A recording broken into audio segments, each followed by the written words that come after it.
আসসালামু আলাইকুম। আমরা এখন আসছি ঝিনাইদহ আমতলার পাশে যে মুকিমপুর গ্রামে। এখন আছে যে পটলের জমিতে, আতিয়ার ভাইয়ের পটলের জমি। আসলে পটলের জমিতে পটল টটল সবই আছে, গাছে ফুল ডালি সবই আছে, কিন্তু কি আছে দেখেন পটলগুলো ধরার পরে কি আছে দেখেন হেনা মাছিতেই, হেনা মারার ফলে এই দেখেন পটলগুলো লাল হয়ে ঝরে যাচ্ছে।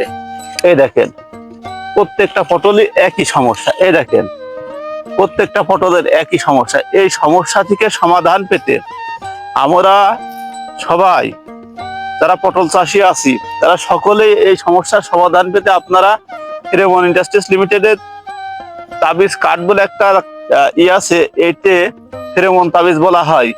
এই তাবিজটা নিয়ে এসে জমিতে লাগাবেন, কৌটার মাধ্যমে টাঙায় দেবেন। দেওয়ার পরে দেখবেন যে এই ধরনের সমস্যা জমিতে থাকবে না, হেনা মাছি যা সবই কৌটায় গিয়ে মারা যাবে। এই ছিল আজকের আলোচনা। সবাইকে ধন্যবাদ। আসসালামু আলাইকুম।